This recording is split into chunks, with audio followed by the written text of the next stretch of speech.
নমস্কার, welcome to my channel healthy diet with tasty recipes. আজ আমি বানাবো ওটস ইডলি। আপনারা রাইস ইডলি তো কমনলি খেয়েই থাকেন। ওটস দিয়ে এভাবে ইডলি বানিয়ে দেখবেন, খুবই সুন্দর নরম ইডলি তৈরি হয়। আর যারা ওটসের একটা স্টিকিনেসের জন্য ওটস খেতে ঠিক পারেন না বা পছন্দ করেন না, তাদের জন্য খুবই টেস্টি এবং হেলদি একটা প্রিপারেশন। এবং এই ওটস ইডলি আপনারা হার্ট, ডায়াবেটিক, জিআইটি প্রবলেম, যে কোনো ধরনের পেশেন্টরা, বাচ্চা বড় সবাই খেতে পারেন। এবং এটা ব্রেকফাস্ট, লাঞ্চ বক্সের জন্য বা ডিনার হিসেবেও আপনি ইউজ করতে পারেন। তাই আপনারা দেখে নিন যে আমি কিভাবে বানাচ্ছি, এবং আপনারা ট্রাই করে প্লিজ কমেন্ট করে জানাবেন যে আপনাদের কেমন লাগলো। প্রথমে আমি একটা বাটি ওটস নিয়েছি, এটা প্রায় 200 গ্রাম আছে। এটাকে ড্রাই রোস্ট করব এবং তারপরে হালকা ঠান্ডা করে গ্রাইন্ড করে একটা আমি ওটস পাউডার বানিয়ে নেব। তারপরে আমি একটা মশলা রেডি করছি, তাতে আমি 1 চামচ সর্ষের তেল দিলাম, এবং তারপরে দেব তাতে কালো জিরে, হাফ চামচ মতো কালো জিরে, আর 2 টেবিল স্পুন বিউলির ডাল। বিউলির ডালটাকে ধুয়ে রেখেছি, সেটাকেও আমি ওখানে দিয়ে দিচ্ছি, এবং দেব কিছু কারি পাতা। আপনার যতটা যেরকম পছন্দ মতো ফ্লেভার পছন্দ, আমার কারি পাতার ফ্লেভার খুবই ভালো লাগে, তাই আমি সেরকম একটু বেশি করেই কারি পাতা নিয়েছি। এরপরে এটাকে নাড়াচাড়া করে একটা ফ্লেভার সুন্দর উঠে আসবে। খুব বেশি ফ্রাই হবে না, জাস্ট একটু কয়েক সেকেন্ড নাড়াচাড়া করলেই একটা সুন্দর ফ্লেভার আসবে। এই মশলাটা রেডি করে রাখবো। এরপরে আমি ওটস পাউডারটা নিয়ে নিলাম একটা বড় কন্টেনারে।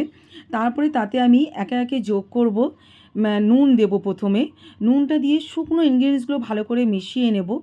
যারা প্রথমবার দেখছেন তারা প্লিজ সাবস্ক্রাইব করে নিন। এইভাবে আমি বিভিন্ন হেলদি, টেস্টি, ডিলিশিয়াস রেসিপি সবসময় শেয়ার করি।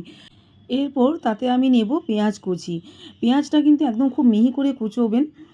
ভালো করে আমি কুচিয়ে নিয়েছি, পেঁয়াজ কুচিয়ে নিলাম। তারপরে নেব গ্রেটেড করা গাজর, এবং তারপরে নেব ঘরে পাতা টক দই। আমি সবসময় ঘরে পাতা টক দই ইউজ করি, এবং একটু জল জল আছে, কারণ রুম টেম্পারেচারে রেখেছিলাম দইটা।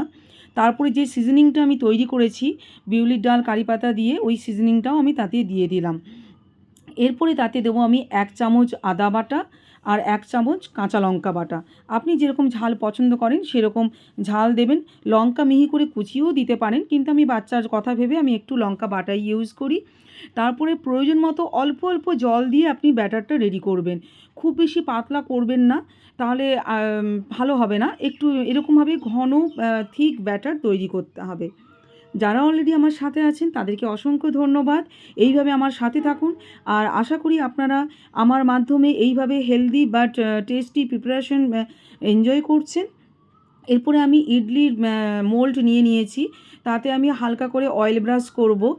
অয়েল ব্রাশ করে তারপরে যে ব্যাটারটা রেডি করেছি সেটা তার মধ্যে ফিল করে দেব। এইভাবে প্রতিটি মোল্ড ভালো করে ফিল করে নিতে হবে। আর ওটস যে কতটা উপকারী এই সম্পর্কে অলরেডি আমার ভিডিও আছে, আমি আপনাদের লিঙ্ক দিয়ে দেবো, আপনারা দেখবেন। যারা কোনোভাবে স্কিপ করে গেছেন, যে ওটস রেগুলার আপনার ডায়েটে রাখতে পারলে কতখানি উপকৃত হতে পারেন। একটি বড় কন্টেনারে জল অলরেডি আমার গরম হয়ে গেছিলো, তাই ঢাকা দিয়ে রেখেছিলাম। আবার ওটা অন করে দিলাম, ফুটতে শুরু করেছে। সেখানে আমি স্ট্যান্ডটা দিয়ে ঢাকা দিয়ে দেবো। খুব বেশি সময় লাগে না, হার্ডলি 10 মিনিটের মধ্যেই মোটামুটি হয়ে যায়। এবং ঢাকা খোলার পরে আপনি কাঁটা চামচ দিয়ে একটু প্রিক করে দেখবেন যে আপনার ভেতর থেকে স্টিকিনেসটা কীভাবে আছে।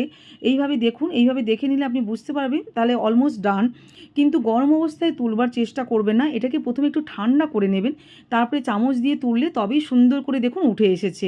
গরম অবস্থায় তুলতে গেলে কিন্তু ভেঙে যাবে। একটু হাওয়াতে ঠান্ডা করে তারপরেই কিন্তু তুলবেন। এইভাবে আমার রেডি হয়ে গেছে সুন্দর সফট ওটস ইডলি। এটা আপনি হোয়াইট চাটনি, তেঁতুল চাটনি যে কোনো কিছুর সাথে খেতে পারেন, বা শুধু এটাও খেতে খুব টেস্টি হয়। আমি এখানে দুরকমভাবেই সার্ভ করেছি, হোয়াইট চাটনি দিয়ে এবং একটু তেঁতুল চাটনি দিয়েও সার্ভ করেছি।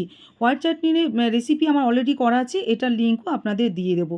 তাহলে আপনারা ট্রাই করে অবশ্যই আমাকে কমেন্ট করে জানাবেন কেমন লাগলো। সুস্থ থাকবেন, ভালো থাকবেন। নমস্কার।